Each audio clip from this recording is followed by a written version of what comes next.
Chapter 3. The Truth Revealed. Peter had found her as a young woman then, in the quest to perfect his potion. His first transformation into a beast had also been his first encounter with his desire. When Evelyn first saw him, she didn't know what to make of him.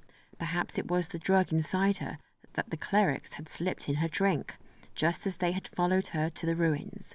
But whether it had been or not, Evelyn was possessed with the idea.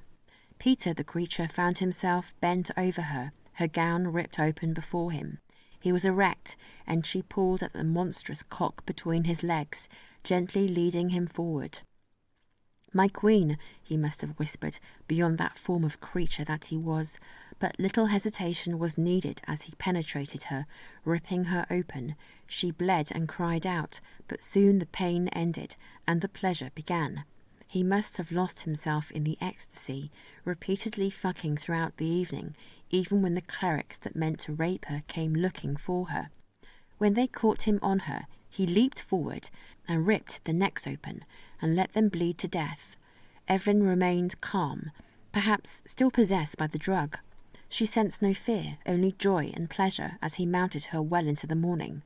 They were locked in an embrace that could have lasted forever.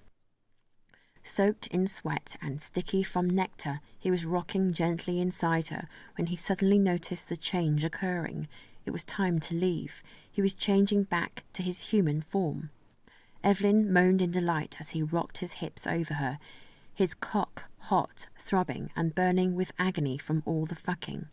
A creature knows no end to desire, he thought, but for the humans it was time to leave. He carried her back to the palace and laid her on her bed. Before, he was completely human. As he dropped down the balcony, a cleric named Philip saw him. He ran off to hide before he was seen, but the other man followed him into the tunnels beneath the palace, past the labyrinth. "You must tell me how it's done," Philip insisted. "Why?" whined Peter angrily. "Why else do you think? I want to fuck her. I know you had her. Now I want my chance with her, and if you don't give me your secret, I will tell the church, and then all your secrets will be revealed, and you're out, Peter," he grinned. "Besides, it's something the Queen has always wanted, to fuck a beast. If no man can have her, then the animal in me shall," he beamed. "You will do nothing. Stay away from her." "No, Peter, you will give that potion to me, and you will do as I say. And if you tell anyone, I will personally enlist the help of the church to execute you."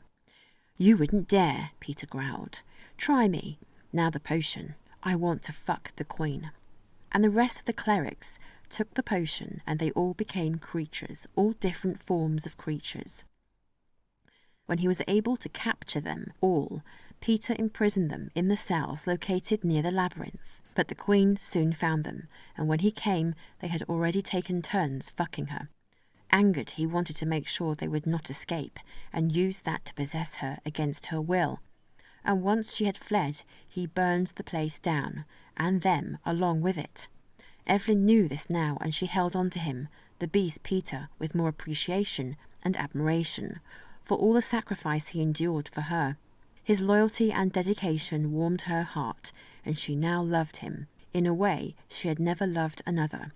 And despite what he had become, her dear Peter, his beast of a creature, had finally quenched her desires, and her longing unlike any one man could ever.